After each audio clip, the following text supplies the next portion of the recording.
नमस्कार दोस्तों। आज हम देखेंगे कि शाकाहार और मांसाहार में कौन सा अच्छा है या फिर कौन सा सही है। तो जाहिर है कि इंसान नेचुरली एक शाकाहारी प्राणी है, क्योंकि इंसान के दांत कच्चा मांस नहीं खा सकते। ना ही हमें कच्चा मांस पसंद आता है। हम कच्चा मांस काट भी नहीं सकते। और यदि हम देखें तो कच्चे मांस का टेस्ट इंसान को पसंद नहीं आता है। इंसान को क्या पसंद आता है? तो इंसान को फल पसंद आते हैं, अच्छे अच्छे मीठे फल और सब्जियाँ, या फिर हम ये भी बोल सकते हैं कि जो वेजिटेबल्स है उसमें भी कुछ सेमी फ्रूट्स जो रहते हैं, कैरेट्स, टोमेटोज़, तो ये चीज़ें इंसान को ज़्यादा पसंद आती है और ये अच्छे से डाइजेस्ट भी हो जाती है। तो यानी कि इंसान नेचुरली तो शाकाहारी ही है।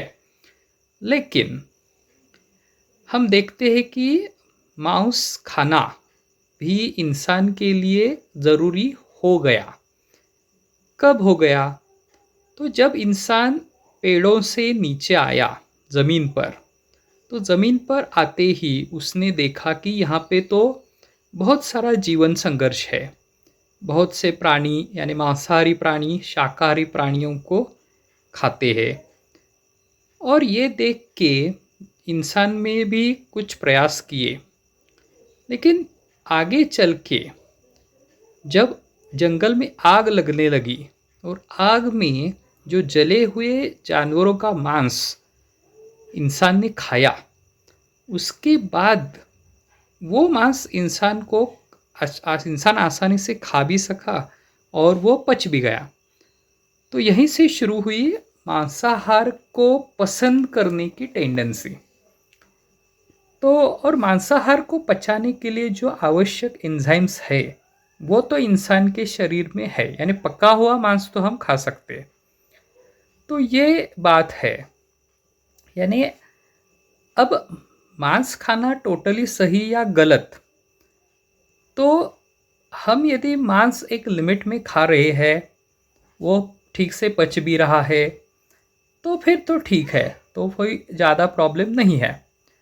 लेकिन इसी के साथ हमें ये भी देखना है कि पर्यावरण की हानि ना हो। कहीं सभी इंसान इतना भी मांस भक्षी ना बन जाए कि जानवरों की बेतहाशा कत्ल हो जाए। और ऐसा हो गया तो भी एनवायरनमेंट में इम्बैलेंस हो जाएगा। तो यानी कि बेसिकली मांसाहार यानी मांसाहारी प्राणी शाकाहारी प्राणी को खाते हैं, शाकाहारी प्राणी पेड़ पौधे खाते हैं। तो ये एक फूड चेन है और इसलिए मांसाहार बेसिकली बहुत गलत भी नहीं है, क्योंकि वो भी एक संतुलन की प्रक्रिया का भाग है। अब शेर, चीते, बाघ, इन सब की संख्या कम हो गई। इसको इंसान ने पिंजरे में बंद कर दिया, क्योंकि ये खुले में रहेंगे तो इंसान को पेड़ पर ही रहना पड़ेगा। तो इसलिए इनको कंट्रोल करना पड़ा। अब इनके लिए कुछ संरक्षित जगह यानी संरक्षित जंगल रखने चाहिए और रखे भी गए हैं। लेकिन फिर भी ये भी सही है कि इनकी संख्या उतनी तो नहीं रखी जा सकती जितनी कि पहले जंगलों में होती थी, क्योंकि इंसान ने उतनी ज़मीन भी ऑक्यूपाई की है। तो अब क्या कर सकते? तो एक संतुलन का भाग यदि बनाए रखना है, तो हम उन जानवरों का मांस खा सकते हैं जिनकी संख्या का नियंत्रण हमारे हाथों में है। और उसमें भी धार्मिक पहलू से कुछ मर्यादाएं निश्चित होनी चाहिए, ताकि ये हिंसा बेतहाशा हिंसा में ना बदल जाए। अब इसी बात को आगे बढ़ाते हुए हम ये भी सोच सकते हैं कि हमारे पूर्वजों ने अलग अलग धर्मों में क्या बातें हमें बताई है। तो सबसे पहले देखते हैं कि जैन दर्शन क्या कहता है। तो जैन दर्शन के अनुसार हमें किसी भी प्राणी को नहीं दुखाना चाहिए, किसी भी प्राणी की हत्या नहीं करनी चाहिए। तो मनुष्य पूर्णतः शाकाहारी है। अब ये बात भी सही है। अब उसके आगे यदि हम चलते हैं में जो क्षत्रिय दर्शन हम देखें तो उसमें कुछ प्राणियों को हम खा सकते हैं और कुछ प्राणियों को नहीं खा सकते। अब किस प्राणी को खा सकते हैं और किस प्राणी को नहीं खा सकते, ये इस बात पर हम थोड़ा सोचेंगे।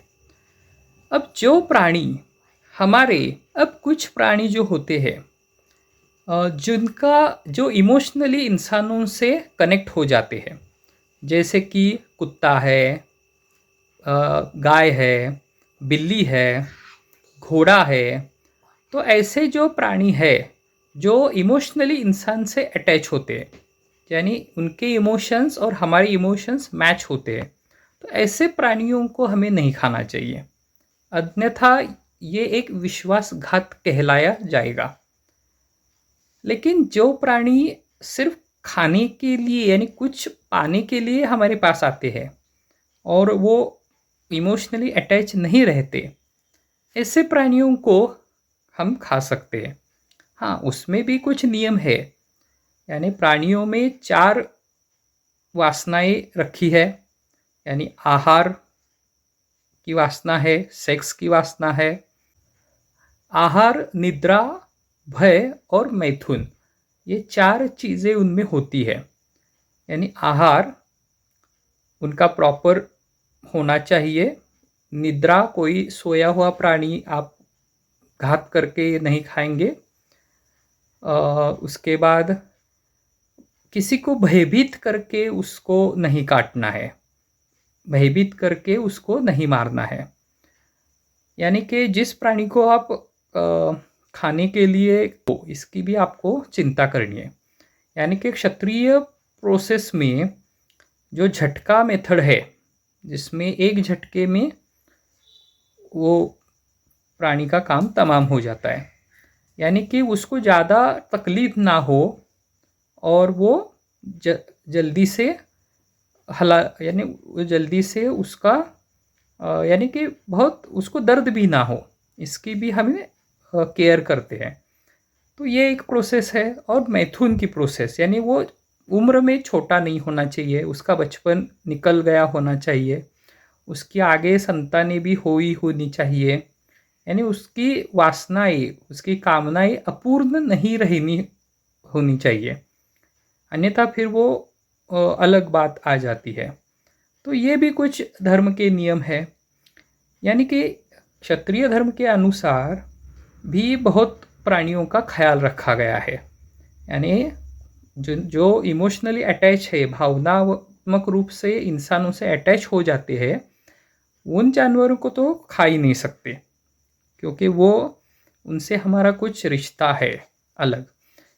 जो भावनिक रूप से अटैच नहीं हो पाते हैं उनको भी खाते वक्त कुछ रूल्स जो अभी मैंने बताए वो फॉलो करने हैं। तो ये एक सृष्टि का संतुलन बनाए रखते हुए मांस खाने का कुछ बैलेंस बनाया गया है। ये इसलिए है कि शाकाहारी प्राणियों की संख्या को भी नियंत्रित करना जरूरी है। जैसे कि हमने वाघ, सिंह को पिंजरों में बंद करके रखा, उनकी पॉपुलेशन अब कम रखनी पड़ रही है या फिर ऑटोमेटिकली कम ही रहेगी, क्योंकि उनको हम पूरी आज़ादी नहीं दे सकते हैं। तो इसके लिए भी ये पूरा बैलेंस करने के लिए ये चीज़ है। अब उसके बाद हम देखते हैं कि जो अरबस्तान में जो इस्लामिक दर्शन है, उसमें बात यह है कि वो जो रेगिस्तानी इलाका है, तो रेगिस्तानी इलाके में खाने जैसी वनस्पतियाँ तो बहुत कम है, यानी खजूर तो है लेकिन उसके अलावा और ज़्यादा चीज़ें नहीं है। तो ऐसे में वहाँ के लोग खाएंगे क्या? वहाँ पे ऐसे वनस्पतियाँ हैं जो इंसान तो खा ही नहीं सकता। तो इसकी वजह से वहाँ पे ज़्यादा मांसाहार का चलन रहा है। और वहाँ पे जो भी संस्कृतियाँ आई, अभी हाल सबसे लेटेस्ट तो वहाँ पे इस्लाम है, जो 1400 साल पहले आया, 4 पाँव हो, और उसमें एक जानवर यानी जो जिसको सूअर बोलते हैं, उसको हराम कहा गया है, उसको नहीं खा सकते क्योंकि वो गंदा जानवर है। तो उस एरिया के हिसाब से वहाँ क्या अवेलेबल है, उसके हिसाब से वो रूल्स बताए गए हैं। अब उसके बाद हम क्रिश्चियनिटी की तरफ जाते हैं, तो उसमें तो आप सूअर भी खा सकते हैं, क्योंकि वहाँ पे सूअरों की भी बहुत अच्छे से देखभाल की जाती है, बहुत सॉफिस्टिकेटेड उनका डोमेस्टिकेशन होता है, तो फिर वो सूअर भी खाते हैं। बाकी सब तो खाते हैं, वो गाय बैल भैंस सब वहाँ चलता है। अब उससे आगे जाए तो थाई कल्चर की तरफ जाते हैं, तो वहाँ या फिर चीनी कल्चर की तरफ जाएंगे, तो वहाँ पे तो आप सांप कीड़े मकोड़े न जाने क्या क्या खाते हैं। यानी हम सोच भी नहीं सकते, हम इंडियंस सोच भी नहीं सकते ऐसी ऐसी चीज़ें वो लोग खाते। तो ये भी एक मांसाहार का एक प्रकार कह सकते हैं। और उसके बाद बहुत रेयरेस्ट है, अफ्रीका में कुछ नरभक्षी भी है जो उनके जैसा ना दिखे, ऐसा इंसान भी यदि उन्हें मिल जाता है तो उसे भी वो खा जाते। तो ये पूरा स्पेक्ट्रम है, पूरा यानी पूरा टोटली वेजिटेरियन से पार्शियली नॉनवेज, उसके बाद और अप टू कैनिबल्स। ओके, तो यहाँ तक का ये पूरा सिस्टम है। एक उसमें ये भी बात है कि कुछ में तो जिंदा इंसान को इंसान खाते हैं, तो किसी में तो मरे हुए का, यानी कुछ अघोरी पंथों में मरे हुए शव को खाया जाता है। तो ये बहुत बड़ा स्पेक्ट्रम है। अभी इसमें क्या सही क्या गलत ये कहना बहुत ही मुश्किल भी है। हाँ, लेकिन कैनिबलिज्म को तो हम 100% गलत बोल सकते हैं, क्योंकि किसी भी इंसान को किसी दूसरे इंसान को तो खाने का हक है ही नहीं। बाकी पूरा शाकाहारी जो है वो भी अच्छा ही है, क्योंकि नेचुरली इंसान तो अच्छा ही है। उसके बाद आता है जो क्षत्रिय मेथड है, यानी हिंदू सनातन क्षत्रिय मेथड, झटका मेथड से आप कुछ लिमिटेड प्राणियों को, जिनको आप पालते भी हो या फिर आप पालते हो या फिर कोई लोग पालते हैं मांस के लिए ही, और उनकी सारी कामनाएं इच्छाएं पूरी हो जाने के बाद, उनकी उम्र भी अच्छे से बढ़ने के बाद, उनके उसके बाद और उनका इमोशनल अटैचमेंट इंसानों से ज़्यादा नहीं है, ऐसे ही कुछ जानवरों का मांस आप खा सकते हैं।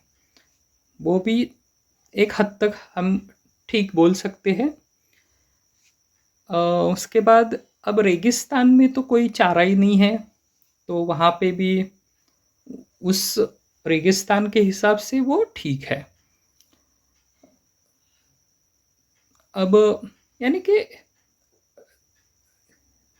As per India is concern, यानी हम भारत की यदि बात करें, तो हमारे जो हिंदू क्षत्रिय मेथड है वहाँ तक का तो जस्टिफाई होता है।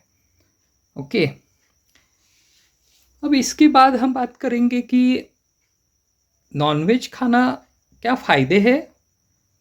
हाँ, कुछ प्रोटीन्स हमें रेडीमेड मिलते हैं, एनर्जी रेडीमेड मिलती है, तो कुछ उसके फ़ायदे भी है।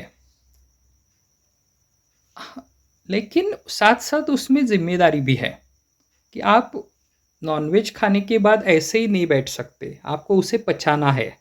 इसके लिए आपकी एक्सरसाइज भी अच्छी होनी चाहिए।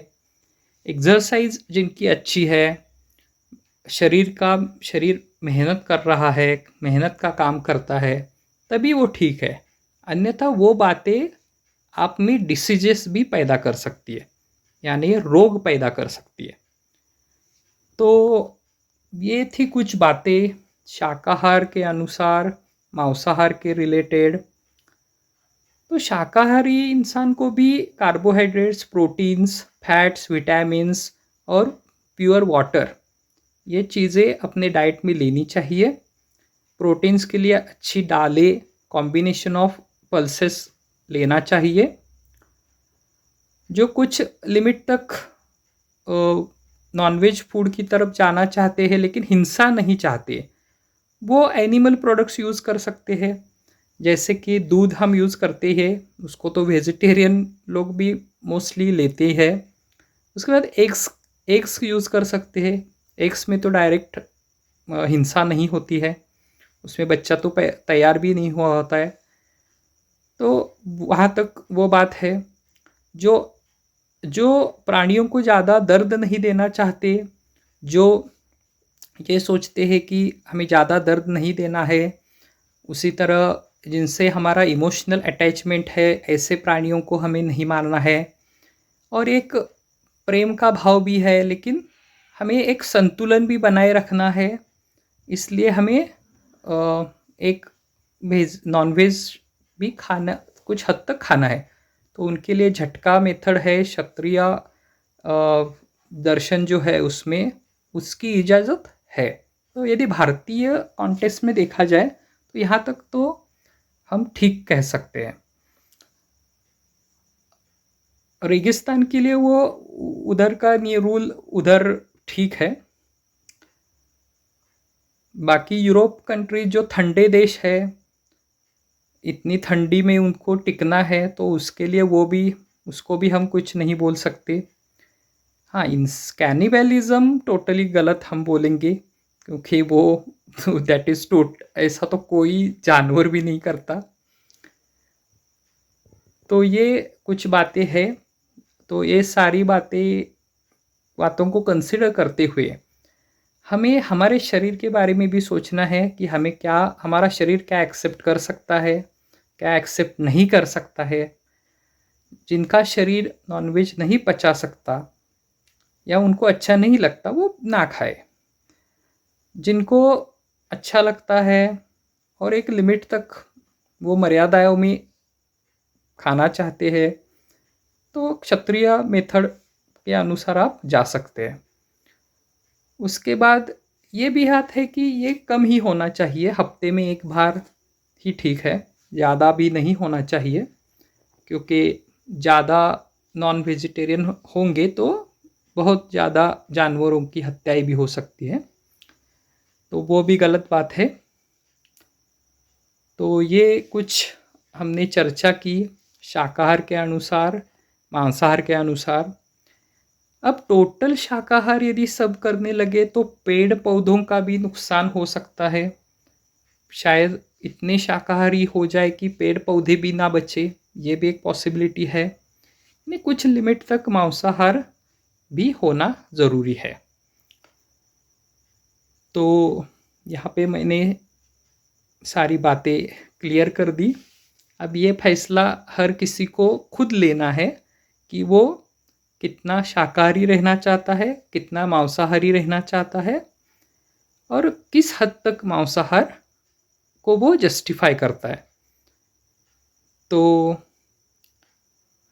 हर कोई इसके बारे में सोचे और सही अपने बॉडी के हिसाब से, अपने एटमॉस्फेयर के हिसाब से, और अपने घर में, घर के जो रूल्स परंपरा चलती आ रही है उसके हिसाब से भी, और अपने शरीर के एक्सेप्टेंस के हिसाब से, मन के एक्सेप्टेंस के हिसाब से, और ओवरऑल पर्यावरण और प्राणी जगत के प्रति भी योग्य भाव को देखते हुए सही पर्याय को और सही मर्यादा को चुने। So that's all. Thanks for watching. Please subscribe the channel, and if